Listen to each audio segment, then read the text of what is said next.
I'm Jennifer, and you're listening to the Jennifer Kayla Ruskin podcast. I'm passionate about helping you create the relationship and sex life of your dreams.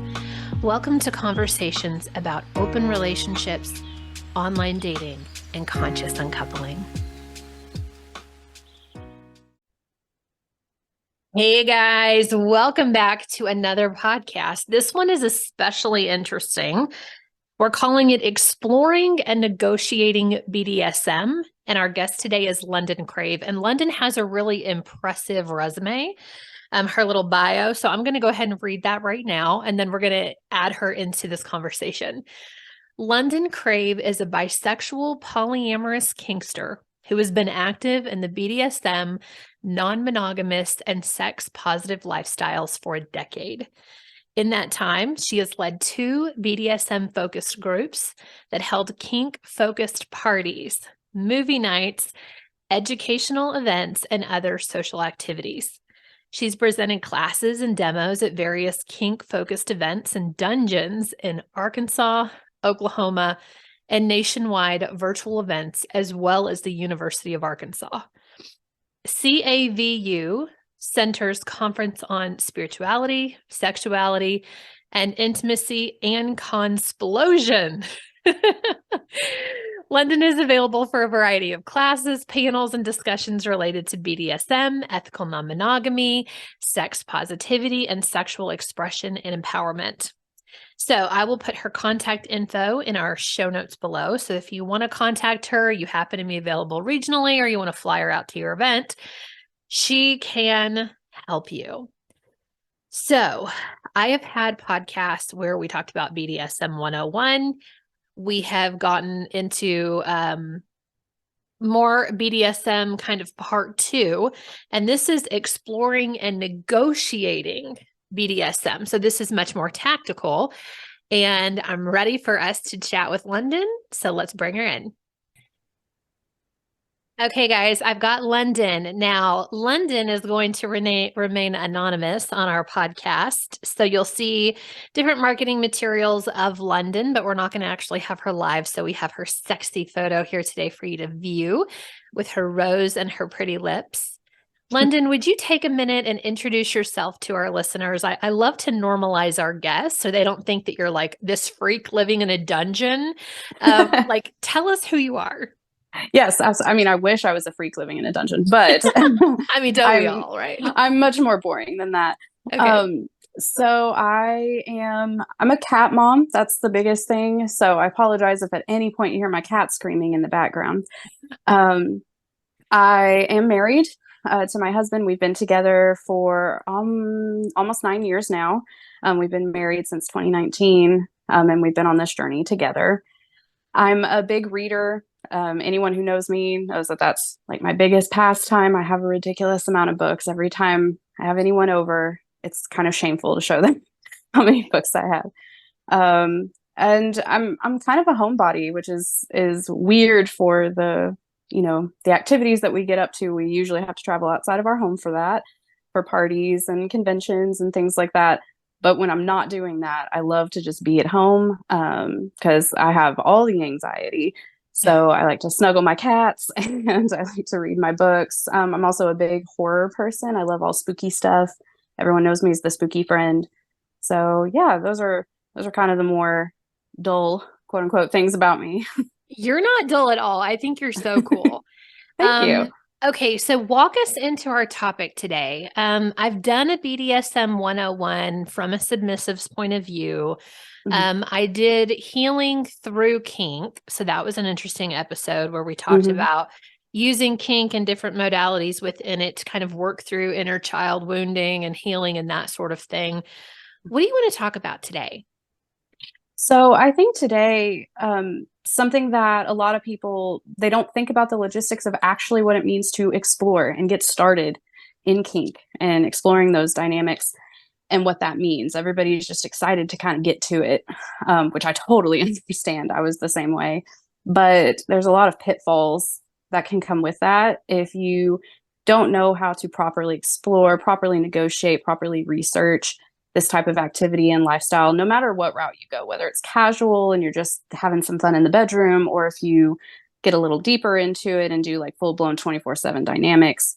Whichever route you go, if you're not careful with certain things, you can fall into harm, whether it's physical or mental. Like you said, a lot of people try to do some healing through BDSM, but it can backfire if you're not quite sure what it is that you're doing. So I think that that's something that is good to cover for people.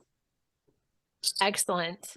Yeah, I've always heard you need to know your boundaries. Like you need to know what you're into and not into, what you're open to exploring. I heard once from Ian and Jaya after I watched Sex, Love, and Goop. I think they even said it on there. If you don't know where your boundary limit is, like you could end up, on fish hooks suspended through the air and Yes. like not dead, but like, cause that's someone's kink. So we don't ever want to yuck someone else's yum. And if you listen to our podcast today and there's some things that you hear where it makes you feel kind of gross, just remember that there's some things that you're probably into that other people think is weird. Right. Oh, for sure. Yeah. Anything other than missionary sometimes is weird for some people. So figure out what you're into. Yeah, I agree. I think that the boundaries conversation is one that I always have with newbies. Being a kink educator, those are the people that I talk to the most. And a lot of them have the same question or the same thought, which is a good one, which is, well, if I'm new, I don't know what my boundaries are. I don't know what my limits are, which is an excellent point. So what I always tell people, especially when you're first starting out, is you're right. You are not going to know your limits necessarily. You may know some things, like that you are not going to do X, Y, Z, but everything else is kind of open. You're like, I'm not sure if I'd be into that, or maybe you do think it's a limit, and then later you try it and you realize it's not. What I tell people when you're starting out, it's best to know what you do want to try, what you do want to do, what you are okay with, and negotiate from a positive perspective as opposed to a negative perspective. When you're doing those negotiations for a scene or for a dynamic, say, and even be open with whoever you're playing with and say, so not quite sure what my limits are, but because of that, I think I would like to stick to, let's just do, like, say, flogging, for instance. I just would like to try floggers tonight. And then that way it narrows the playing field. You know what to expect. You know what you're going into. And so does the person you're playing with. That makes it a lot easier to kind of control that scene when you're brand new and, say you like it. And, next time, okay, so I know I'm into that. So I definitely want to do flogging, but let's maybe try something else that I haven't done yet. And you slowly start adding stuff that way. I think that that's one of the most effective ways to try stuff, in my opinion. I love that. And I've never thought about coming from the perspective of, I know this is what I do want to try versus here's a list of 25 things that I do not want you to do to me. Right. Yes. It really narrows the field. So let me ask you a question then, London. If I am in the middle of a scene and we're doing flogging and I really like it and I want more impact and I'm like, ooh, can we try something harder and heavier? Like, does that get to be negotiated during that scene? Do we have to stop and wait for something else and to come back together again? What's the best way to do that? So typically I do not suggest negotiating mid-scene. Now, this can be different depending on the type of connection or relationship you have with the person. If it's an established partner, you know that they can read you, you know that they can read your body language, and you're not necessarily in what, many refer to as like a subspace or headspace yet, then there's a little bit of leeway. That's not necessarily the most popular opinion, but depending on how that relationship is, you can maybe add something that's in the similar vein. But typically what I like to do is, if you're experiencing something during a scene and you realize you want more, something maybe a bit more harder or more extreme, or something in that same vein, but it is different than what you negotiated, just put it in the back of your mind. And a lot of people think, oh, well, that sucks because what if I really am enjoying the scene? I want it to go longer. I get that, but then that means you have a list for next time. And that means that next scene is going to be even better and more varied. And you get to explore even more. And that excitement gets to ride out into another scene as opposed to trying to lump it all into one session. Okay. And as well, as many people have heard, you don't want to negotiate mid-scene because you are getting a rush of endorphins. You're getting adrenaline and dopamine, and that's going to cloud your judgment. So there may be things that you do feel like you want in that moment, but later you're like, ah, crap, I wasn't prepared for that at all. I didn't want that. And it can have a very big negative impact. So I Mm. always say it's better to leave them wanting more, essentially. And then you get to explore more with that person or with yourself later. And plus, it gives you time to think, is that really what I wanted? Or was that just, was I just getting horny or something like that during the scene? Or both. Exactly. Yeah. It could be both. And So then you two can things adjust come that. to mind for me when you're having this conversation. One is it sounds like you want to be in this space, a dom sub or BDSM space with someone that you trust and someone that's going to be there to be repeatable. So this isn't Mhm. like we met on Tinder and we decided that our first or second date was going to be like some intense BDSM scene, right? Yes, typically. You're I like, not I always. Not always. Okay. There is something called pickup play, which is common in the kink world. Now, I will say most newbies, I don't necessarily suggest pickup play Okay. because you are still figuring yourself out. So you don't know how to vet either, which is something we can get into later. But you Yeah. don't know how to, screen the people that you're playing with properly. But as you kind of go further into your journey, there may be times where you click with someone, you're attracted to someone, or you know that they can do something you are interested in and you want to experience that with them and say, hey, so we don't know each other, but here is my background. Here's what I'm wanting. Would you be interested in doing this with me? And you guys negotiate that scene on the spot, Mhm. whether it's at a dungeon or through online, an app, whatever. And you meet up just to do that scene. And that may be the only scene you guys ever do together. That does happen. And I've done that myself many, many times. But again, I feel like Yeah, that's what's your something that's, experience level got to be to do that? Like a 1 out of 5. I would say at least a 3. Like just Okay. because just because again, you want to know how to vet your people properly. And that's a 3 to do it regularly. If you are at an event that's geared towards education or people learning things, it's not abnormal for someone to go up to, especially if it's the presenter or the teacher, and say, hey, I'd really like to try that because I saw you demo that. Can you do that on me? But typically, those moments are also not full blown scenes. You're just trying something out. You're like, hey, can you hit me for a few minutes so I know what that feels like? Which is a completely different thing. Hey there. Did you know that I do online coaching? Yes, I do online coaching in the sex and relationship space. Some of the topics that are near and dear to my heart are open relationships. So that includes polyamory, swinging, or what we call the lifestyle. I also love conversations around online dating. We're talking Bumble, Tinder, Field, and more. And then the last thing that's really passionate and close to my heart is conscious uncoupling. That means we get to break up with people with love and respect, with dignity and hope. We get to create a life for our children that gets to be a little bit different. We can do things better than we have in the past. So if any of these topics sound interesting to you and you'd love to get some coaching from me, check out the link in the show notes or the link in my bio for more information on coaching with Jen.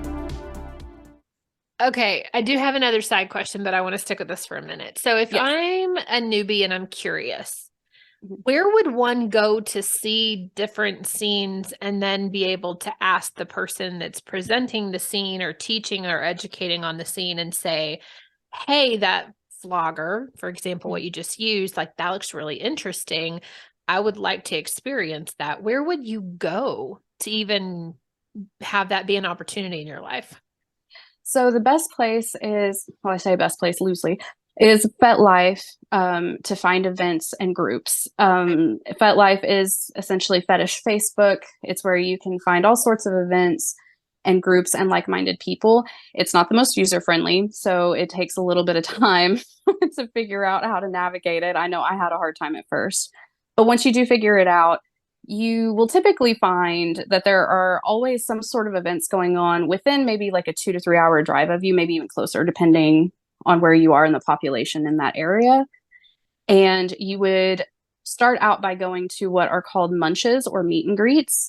Those are usually casual, vanilla social settings where these groups, dungeons, anything like that meet up And that's where vetting usually happens, which vetting is when the leaders of those groups almost kind of give you an interview. They check out like who you are, what are you wanting from this, why are you interested in joining, and kind of get a vibe for you, make sure that you're not going to be dangerous or a creep. And they may have requirements like checking ID because they want to make sure you're over 18. Some groups will do background checks. So only the group leaders will get your full name and they'll check for criminal background. That's it. Things like that. So you would start out going to those type of meetings. It helps you get to know people in a vanilla setting, which is much less pressure. And you also kind of get a vibe for the group. Like, is this a group that I'm going to have stuff in common with? Are these people that I can hang out with and enjoy? After you get comfortable with that and get vetted, you start going to the private events, which can happen at dungeons or house parties. And those are where you'll see people doing scenes and classes and demos. And that's how you find that stuff. It can be a bit of a process to get into it. Some groups don't do as much vetting, some do. So it kind of depends on that specific group. I know whenever I started, it took me, I want to say 2 years to actually get to a munch because of anxiety. Because at the time when I first joined, I was a single woman and I was very nervous. But once I got in, it kind of became a whirlwind and things picked up from there very quickly. Right. Here you are a decade later. Yes. So we talked about a one being getting on FetLife, finding a munch, like looking at the local group, them doing a background check or vetting you, and then you eventually getting invited. And we talked about a 3 being pickup play. What's a 5? If you're listening to this podcast and you're already at a 3 level and you're like, there's more, what would a 5 like? If it was 5 out of 5 in terms of like you being a pro at this, what would that look like?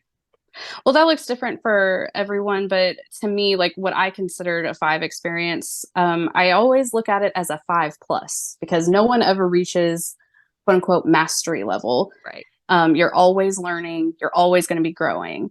But I think once you get to a position where you start hosting, you start teaching, you start mentoring people, that's what I consider kind of that 5 level. You're someone that other people go to learn things or to get information.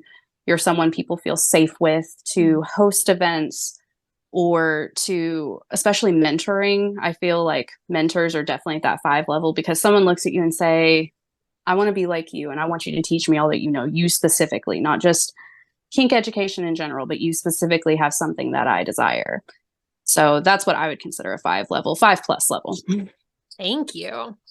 Okay, one other thing I wanted to go back and ask the question about was you mentioned subspace very casually. I know what it is, but for people that are listening that have no idea what you're talking about, can you break it down and then tell us what does the feeling feel like? So maybe if you have been in it, you can identify it, or if you're going through a scene, you can identify it as it happens, like, okay, I'm slipping into it now. And then maybe why you should be careful when you do slip into subspace and why. Absolutely. So subspace is the feeling, it's all mental. You can have physical effects, but it is the moment when a bottom, whoever is the one having stuff done to them in the scene, experiences what I call the euphoria of the scene. They can feel very floaty. They get out of their head. The voices, stop. They stop focusing on what they're having for dinner later or whatever's going on in their life. Everything turns off. And all that is what is happening in that scene. All you feel is what you are currently experiencing. And it feels like, for me, it's different for everyone, but for me, it kind of feels like everything's happening through a cloud. Everything gets softened and becomes very ethereal. And I feel very light and happy and outside of my body a little bit. And it can be very, very intense. It's very addictive as well. And tops can experience a similar form as well. They have to keep a little bit more control than the subs, obviously.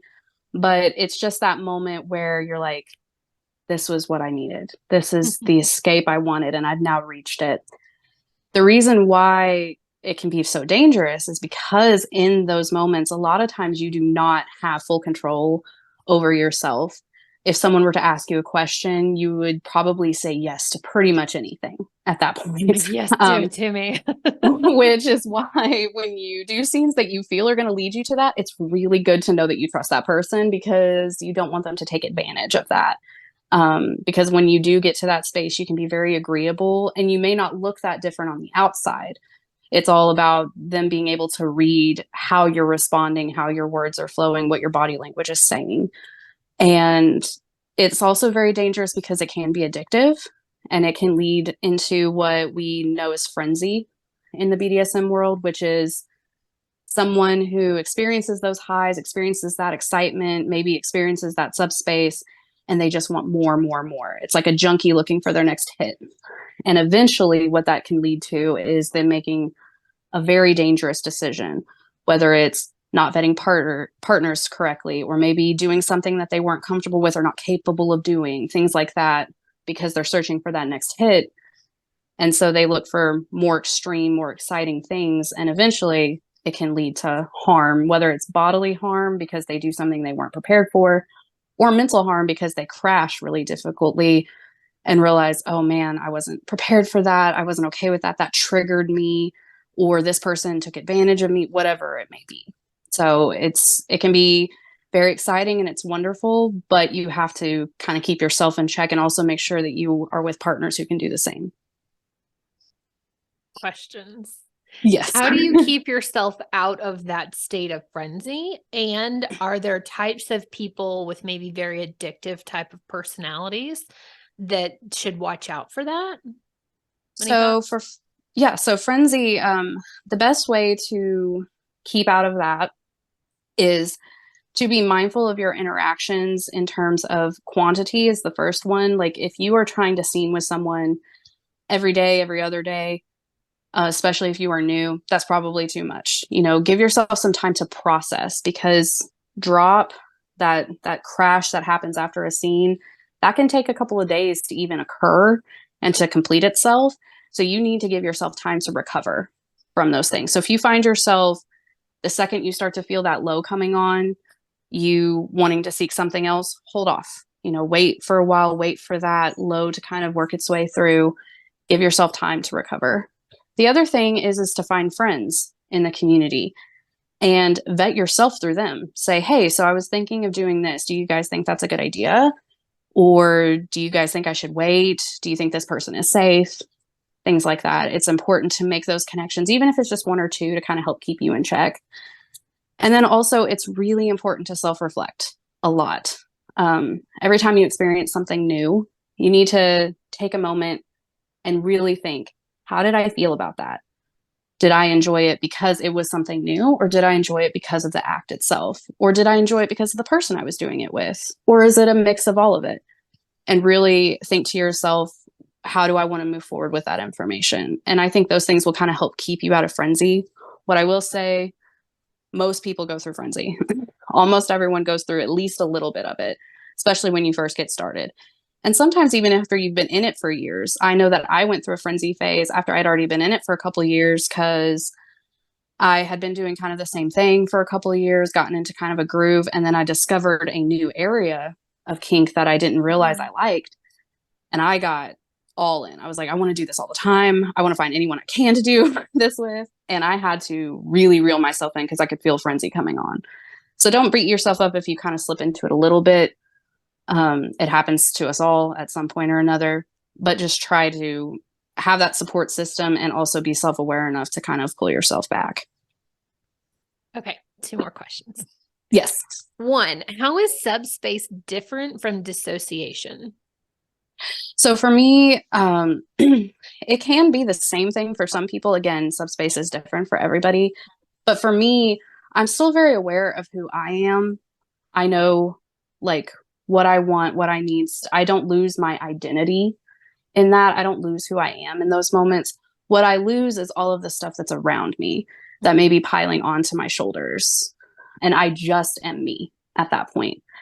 And especially for someone with anxiety, that's so freeing to not have all these other things on the outside. Or just So overwhelm. Because I've heard Yes. people say it helps me focus on the reality before me. It helps me Yes. stay present in that moment and stay present with the person that I'm with. And it's Yes. not dissociation at all. It's the opposite, where it's like Yes. narrowing in. You hyper focus on yourself, your body, your mind, the surroundings in your immediate area, things like that. So it doesn't, to me, it's not dissociation. If anything, like you said, it's the opposite of that, where I get to focus on just that moment and just these people involved.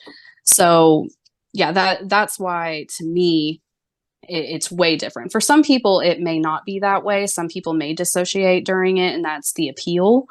But again, it's different for everyone. Gotcha. Okay. The other question that I had for you is about drop. So you mentioned it, and that's the feeling that you feel after a big scene, maybe a few hours after or the next morning, and you wake up and you're like, oh, it's over. Like, Yes. and you're like feeling kind of low. What are some things that you can do to take care of yourself and really nurture yourself back to balance when you're feeling so low? And then maybe also explain the feelings of drop, maybe first, and then like Yeah. how you can help self-care yourself back. Yeah, absolutely. So drop is actually something that can happen in any situation where you're getting a burst of happy, essentially. I've experienced drop with scenes. I've experienced drop after really great sex. I have experienced drop after big events. So you can experience drop in many different scenarios. And essentially what it is all those feel good brain chemicals that you get from those moments, they crash out, they bottom out, and your body and your mind feel those effects. You can feel drop very physically a lot of times. You can feel very fatigued. You can get headaches. You can feel very lethargic and kind of out of it. Mentally, it can trigger if you have any sort of like insecurity or anxiety or depression, anything like that, it can trigger those feelings. Drop is different for everyone. It looks different for everyone. I know some people get very low and they tend to hermit and they don't want to interact with anyone when they drop. There's other people who can get very irritable when they start to drop. They get kind of cranky. It just kind of depends on how your body reacts. So part of negotiating is you need to negotiate what is called aftercare, which is how are you going to take care of yourself and how can you take care of the people that you're involved with in the scene after the scene is over. And that means immediately after as well as in the coming days. Not every person you play with is going to provide you aftercare, but you need to discuss if they're going to provide aftercare. The big thing for me, again, aftercare looks different for everyone, but whenever I scene with someone, my request for aftercare is always check in with me about 24 hours later and just check on how I'm doing. Because I will not reach out. If those feelings start to creep in, if that insecurity starts to creep in, I'm not going to reach out to you and say, hey, I need reassurance or hey, I just need to talk. I'm not going to do that. So I let my people know, reach out to me in like a day and just check on how I'm doing. And then maybe do that the following day as well, just to make sure I'm good. Some things you can do for your own self-care. Chocolate is great because again, it gives you some of those brain chemicals back.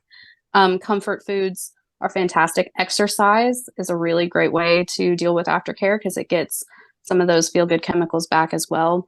Getting out in the sunlight, making sure you're drinking plenty of water, doing whatever self-pampering eases your mind, whether it's bubble baths or going on a walk, maybe spending time with loved ones.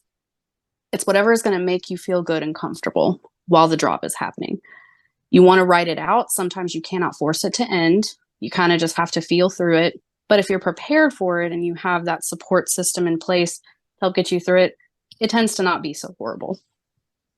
How long does drop typically last for people? That is very personal. So some people it lasts a couple hours. Some people it can last a couple of days. It also depends on the intensity of whatever led to it. I have had scenes where I'll have drop the next day and it'll last maybe the morning and then I'm over it. I've had other drops that lasted 2 to 3 days, depending on the intensity. So you just kind of have to prepare. If you know what you're going to be doing is very intense, prepare for maybe a day or two of it. Okay, awesome. the end of my questions. I think we spent the first half just with my Q&A. Feel That's free to totally teach fine. us other things. That's totally fine. One of the other things that I really wanted to talk about when you're exploring BDSM, you have to learn how to negotiate, which is something that we teach a lot of newbies. And essentially, all negotiating is communicating. It's communicating your needs. It's communicating what you want, don't want, what you expect, and what the other person wants and expects. I think sometimes a lot of the negotiation focuses on the submissive or the bottom of the scene. And sometimes the tops get left behind, which is unfortunate.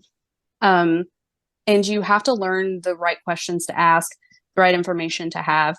And when you're a newbie, that can be really difficult. Mm-hmm. So one of the things that you need to do is create a checklist for yourself. I always suggest people writing out a negotiations checklist. What exactly is it that you are wanting from the scene? What are your limits or triggers? Is there medical information that your partner needs to know about you? Because medical issues can impact scenes, whether it's you're on medication, you're a diabetic, you have old injuries, whatever that may be. What are your expectations for the mood of the scene? Because scenes can have different tones. They're not all rough and sexy. Sometimes they can be very fun and playful, or sometimes they can be fear-inducing, or sometimes they can be purely focused on a sensual connection. So what is the vibe that we're going for with this scene? Also, you want to make sure that you know what your other partner's needs and wants are. Especially if you're the bottom, ask if your top has medical issues. If they're flogging you and all of a sudden they go into maybe like their blood sugar drops, you need to know how to deal with that.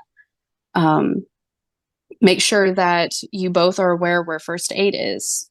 If there is medication, is it nearby? And what do I give you? Do you have someone to call in case there is an emergency? Or are you guys, if you guys live together, what is the plan if there is an emergency? Do we call 911? We're going to try to deal with it here, whatever the situation may be. If you are in a dungeon or a location that is not your own, that you're not familiar with, familiarize yourself with who the dungeon monitors are, what the protocols are for emergencies, where the first aid is located, things like that. All of those things need to happen in negotiation. And when you're new and you're not used to doing it, having those checklists can really help and make it a lot easier. So that was something that I really wanted to emphasize, because negotiation is kind of the foundation for all BDSM fun, whether it's casual or not. So which number, I kind of wrote these in order, and I was thinking maybe the expectations of the mood section would be where you would pre-negotiate, like, I'm going to need a charcuterie board. Like, I need snacks.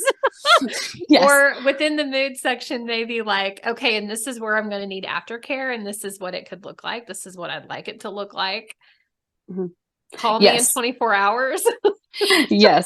The expectations are, it's anything that you expect before, during, and after the scene. Okay. So yeah, aftercare would definitely be covered in that. And always, always, always cover aftercare. I am not someone that needs aftercare from pickup play partners. If I do that with someone, I usually will get my aftercare from my husband or another partner. But I always discuss it in case my other person needs aftercare. So even if you don't plan on providing it or needing it, still bring it up and see what those expectations are. Because if the other person is expecting to cuddle you afterwards and you're like, no, I'm good, don't touch me, that is going to be a big drop right there off the bat. Totally. If you don't know what aftercare is, or you want more ideas for aftercare, I was looking at my podcast list. I just recorded an episode on aftercare. It's episode number 75. So it's all about, I mean, it can be anything from like what London's saying. It could be a charcuterie board if someone needs snacks. It could be snuggling. It could be making love. It could be, toweling your person off with love. It could be going out into the hot tub. It could be whatever. Lots of ideas. Episode number 75. Okay. Yeah. What else you got, London? I love that one. Yes. So, and within those negotiations, another thing that I want to bring up is when you are a newbie, negotiations are a little awkward and can be difficult at times. But especially as you get more comfortable, I love to view negotiations as a seduction. It is, you are trying to seduce yourself and this other person in preparation for this scene. Even if you don't have a sexual or romantic interest in the person you are scening with, you are trying to create a mood. Even if it's playful, even if it's fun, even if it's just casual, you are trying to engage yourselves in this moment and experience this in a way that is going to be fulfilling to you both. And it's something only you two can bring to the table. You two meeting in this moment is not anything that anyone else can replicate. So treat it like a seduction. Like, the negotiations do not have to be businesslike. They do not have to be very thorough in terms of, okay, let's go through this checklist one item at a time in very serious mode. It can be teasing, it can be fun, it can be playful, whatever mood you're trying to set for the scene itself, bring that same mood to your negotiations. It starts there. That's the foreplay. Can And you then, give us a little script on, just play pretend of what this could sound like? yeah, absolutely. So just to set up, I've done this before with my boy, who's my submissive. We negotiated a cutting scene, and they had never done anything like this before. And it was going to be very intense. It was going to be for our anniversary. So when I was asking them about limits expectations, I would text them and say, so when I cut you and I'm going to be slicing into you, tasting your blood, are you okay if I also tease you this way? Would you like it if I did this? Are you going to be okay if after I taste your blood, I also kiss you? And it's very sexual and teasing and sensual. But what I'm essentially asking is, how okay are you with fluids and switching them back and forth? Are you okay with me doing other things while I'm cutting you? But it doesn't sound that way when I'm giving it to them. I'm teasing them and I'm getting that information out of them, but I'm building them up, and I got them very excited for it. And I still got the information I needed. So I knew what had to be done, but I also set the mood, and I got myself and them very, very excited in the process. Yeah, that's pretty hot. And I don't even want to be cut. And I'm like, yeah, you can lick it off me. Exactly. Yes. And make out It with doesn't. me. Yes, it doesn't have to be. It doesn't have to be super serious, as long as you're still getting the same information, and safety and boundaries and all of those things are still covered, and everyone knows what is expected. It can be so much fun. I have also done negotiations that have lasted maybe a week or so leading up to the scene. Ooh. Where the I'll be the bottom and the sadist will text me things, and they'll just send me a picture of like an implement they're about to use on me, and they'll say, are you getting excited? And what they're doing is they're testing that I'm okay with that implement, but at the same time, they're getting me into that headspace way ahead of time. Right. Or you could be like, hell no, you're not using that on me. I'm like, actually, I'm so not okay with that. Or I'll be like, I cannot wait for you to hit me with that. And then the day of, they will kind of send me like a task list, which is something that's been a fun way to negotiate. Is they will send me something that says, okay, I want you to do this. I want you to write out this for me, like your limits or whatever it is that they're wanting. And I want you to prep for me in this way. And it's a way to prepare for the scene, but also refresh what we both are expecting, what we both agreed to. And it's a reminder, but it's a fun way to do it. It's not businesslike at all. It's more like, you better get ready, and here's what you agreed to. So remember that when you're in front of me. So it sounds both like a dance and also something you could be like real suave at if you yes, tried several yes, times. And then maybe a few years into this, you were like, I got this down. exactly.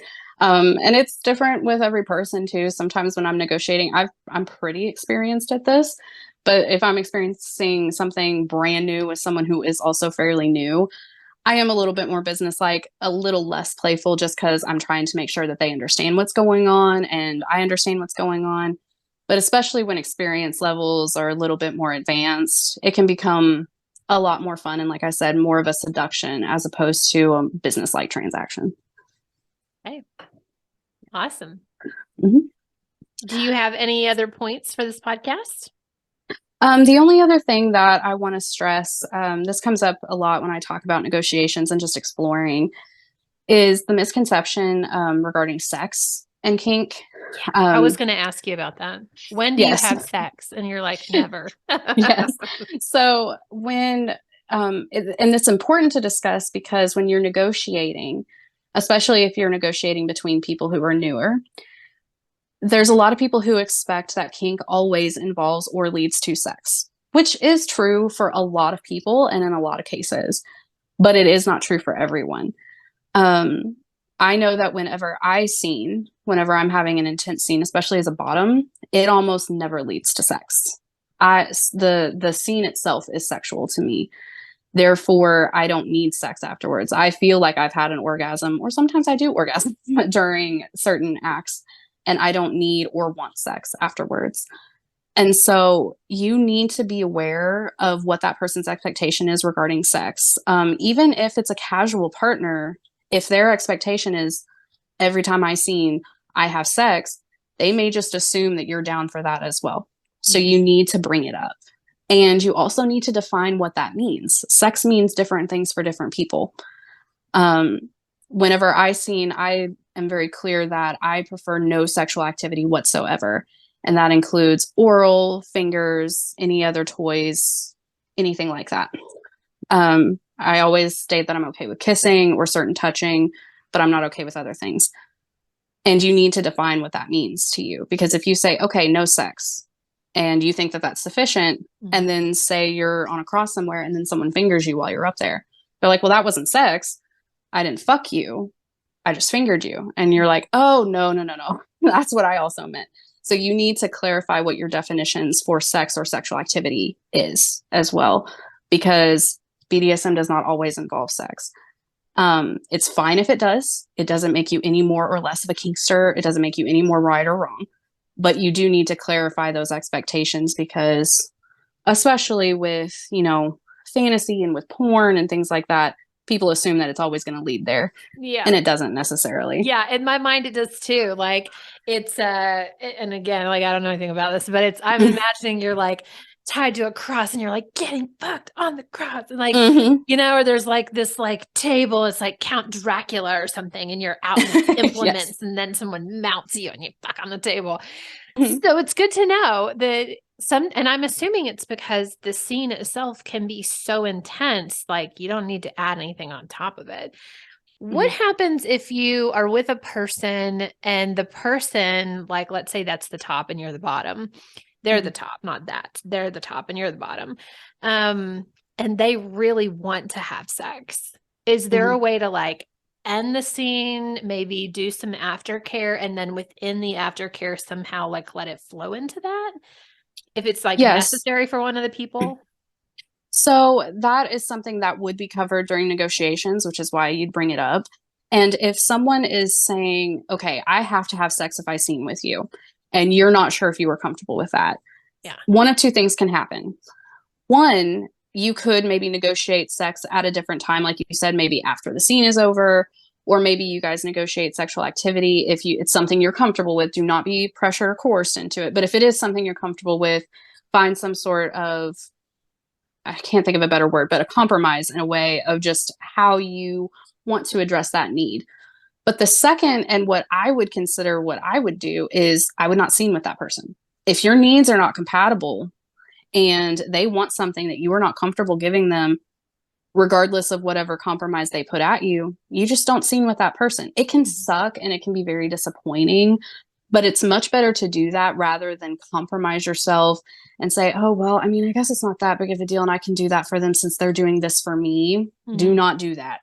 So I would always suggest, if it's something that they absolutely need and it is something that you do not want, you just don't scene together, or you redo the scene to a point where maybe it's a type of scene they don't feel they want sex afterwards or they don't need it afterwards. If there's something that you're doing in that scene that is why, like if they say you're planning a scene where there's going to be impact and say some primal play where they're going to get rough and bitey and scratchy with you. And they say, well, when I get primal, I have to get sexual. Renegotiate and say, okay, well, what if we didn't do primal? Would you still be okay doing just impact and we just don't do primal? Would you still need sex if we did that? Are you okay just doing that? Am I okay just doing that? So you can always renegotiate depending on that. But if it gets to a point where, again, like I said, if it's just something that they have to have and you're just not comfortable with it, you just don't seem with that person. So it can suck. May I ask one more question? Absolutely. So help me understand why a person would want a BDSM scene, but they're not to be sex involved. Maybe the psychological part of that. No problem. So, like I said, with me, it's not like this when I top. I tend to get fairly sexual when I top, at least with my boy. But when I bottom, I almost never want sex. And for me specifically, it is because I'm having such a huge endorphin rush and a big adrenaline rush that sex for me can sometimes bring that down because I'm experiencing a different type of high. If I'm getting that high from pain and I go into sex, all of a sudden that has shifted. It has become something new, which means which means those chemicals may drop off or may change or shift, and the mood will then change. It's not like that for everyone. Everyone has their own reasons. Some people have trauma surrounding sex, and that's why they don't want to. They see, the kink as cathartic, not as sexual, things like that. But for me specifically, it's the satisfaction that I'm getting from a scene can be hindered by sex because the mood and the tone and the outcome has now changed. No longer the goal is pain. The goal has become orgasm or pleasure. Right. And those are different. I'm very confused. Yes. I was focused on getting beat and kicked, and now I'm moving into I've got to get you and me off. And that's just my brain just short circuits at that point. It's not always like that. But especially if people are mixing pain and pleasure, because pain is pleasurable to me, but it's pleasurable in a different way than sex is pleasurable. So got it. That's why I prefer to not include sex. So then do you recommend, if you're in that position and you're listening to this podcast and you're like, oh yeah, that sounds like me, I didn't realize I could separate them, then would you schedule like a different thing that's just a sex date separate from the BDSM play with your, reoccurring partner? I have done that. I typically, again, it's usually when I bottom. So like whenever I would play with my husband, because he's always my top, we would scene at parties and we would scene at dungeons and things like that. And that's where I was getting my rocks off essentially and having my good time. And there was kind of this understanding that by the time we would leave the dungeon, get back to either our hotel room or our house, if he was interested in sex, at that point, I've already experienced kind of my flow back into quote unquote normalcy from our scene. And I'm open to sex at that point because enough time has passed and I'm good with it. If it's something where we know that we're either going to be too tired, it's going to be too late, or maybe I haven't quite gotten back to that normalcy point, it was very easy for me to communicate, hey, can we not tonight, but I'll have sex with you tomorrow, or I'm good to have sex anytime after I just get some sleep, whatever, it works best. So that's part of, again, the negotiation process is just that expectation. If it's someone that you plan on, being sexual with at some point, or if it's a long-term partner, just kind of let them know what your expectations are. If you need, hey, I'm good with sex, but I need like maybe an hour after we scene to come down and to get into a different headspace. And it's going to take time to figure that out. So you may start out scening with someone and then you have sex and you realize, man, that felt different, or maybe it ruined it for me. So it's a lot of trial and error. But that's what I would recommend is in the negotiation process, if it's someone that you're not going to have sex during the scene, but let them know when are you open for sex later, because it may not be till after you're done dropping. And they need to know that. So good. So much good information. Thank you for getting really tactical. We've done podcasts that are like way up here, and this is like actual tactical blocking and like creating checklists and the doing of the things. So I appreciate that. Is there anything else that you want to leave the listeners with? The biggest thing is just when you're exploring this, have fun with it. Be safe, obviously, do your research, make contacts in the community so you have a safety net, things like that. But it is about having fun and kind of opening yourself up to experiences that either you didn't think you'd ever be open to or society tells you shouldn't be open to, and just kind of let those expectations go a little bit. Allow yourself to really get to know yourself in a way that you never would have known before. It's about connection and it's about having a good time with other people, but more importantly, it's about learning who you are and having fun with yourself.